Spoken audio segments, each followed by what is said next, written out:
Well over half the world's population now lives in urban areas, and cities are continuing to grow in size and population. Buildings consume half of the world's energy and produce over half of the global carbon dioxide emissions. Rethinking the way we develop our buildings is crucial as we become increasingly unable to depend on the oil that once powered our cities. Thinking beyond sustainability towards resiliency means designing buildings as a part of natural systems, not separate from it.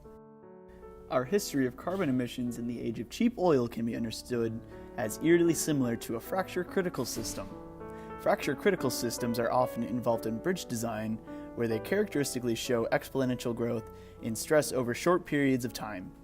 Fracture-critical systems have certain characteristics, like lack of redundancy, which makes them incredibly susceptible to stress and, after peaking, result in collapse.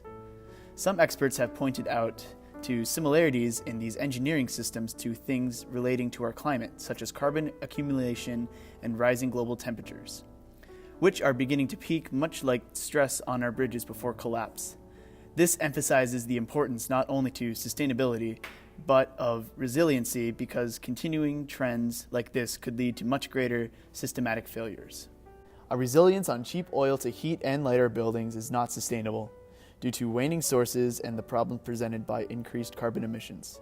Daylight, on the other hand, is a source of heat and light available to buildings with a much smaller environmental impact. Buildings taking advantage of daylight also become more resilient, as they are not entirely dependent on any other infrastructure to provide heat or light. Designing our buildings as a part of natural systems, less dependent on oil, can make our buildings more energy efficient and our cities more resilient. Just as cities do, institutions function as great organizers of people, buildings, and systems.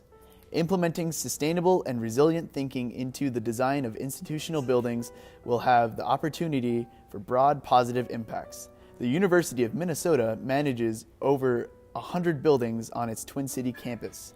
This means that implementing a strategy for resilient design at the university level will have a tremendous impact in Minneapolis and St. Paul. Professor Mary Guzowski is a leading researcher and author of several books on daylighting with regards to buildings. My name is Mary Guzowski. I'm a professor of architecture at the University of Minnesota School of Architecture. And my area of specialization is sustainable design and solar and daylight. So this is a topic that's very near and dear to my heart. For daylight to be effective for reducing energy, you have to look at using it for passive means, not just to light the building, but to heat the building. And so the design of a window can do multiple things. It can help cool the building, it can help heat a building, and it can help light a building. So first of all, if you want to use daylighting to reduce building energy, you need to be thinking really holistically about how is it getting us off fossil fuel for heating, lighting, and cooling. The university recently built a building which set out to answer the call for improved energy performance, Brunix Hall. The building set out to achieve the LEED Gold standard and is one of the most sustainable buildings on campus, a model for energy-efficient buildings for the university as well as for other institutions. Much of the building's high performance depends on natural lighting. The use of daylighting reduces energy needs involved in artificial lighting and heating. Windows cover the west facade of the building, which allows diffuse light for most of the day and direct light in the afternoon or evening.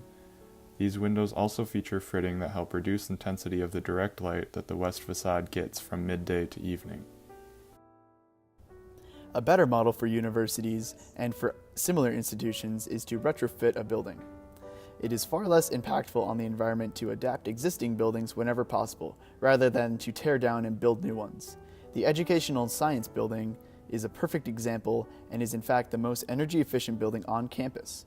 Built before World War II and the advent of fluorescent lighting, the building was originally designed to take advantage of natural light, with a large skylight occupying the roof and windows to pick up the sun throughout the day.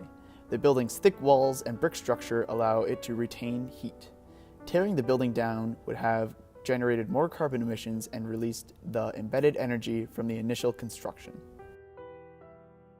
Daylight doesn't stand alone. It's not just about light. If you're trying to reduce energy, you have to be thinking about not only light, but heating and cooling, and how the building form, massing, section, orientation, size of glazing are all tailored to actually capture heat and light or block it when you don't want it. So in the summer, you don't want the heat. You want it in the winter. Taking proper care to consider and utilize daylight in architecture can be a relatively easy and environmentally friendly way to design with more sustainability and resiliency. Natural light connects us to a natural system and can greatly reduce or eliminate our dependency on sources of energy that contribute to climate change. Incorporating passive energy into buildings can provide natural ways to heat, cool, and light a building.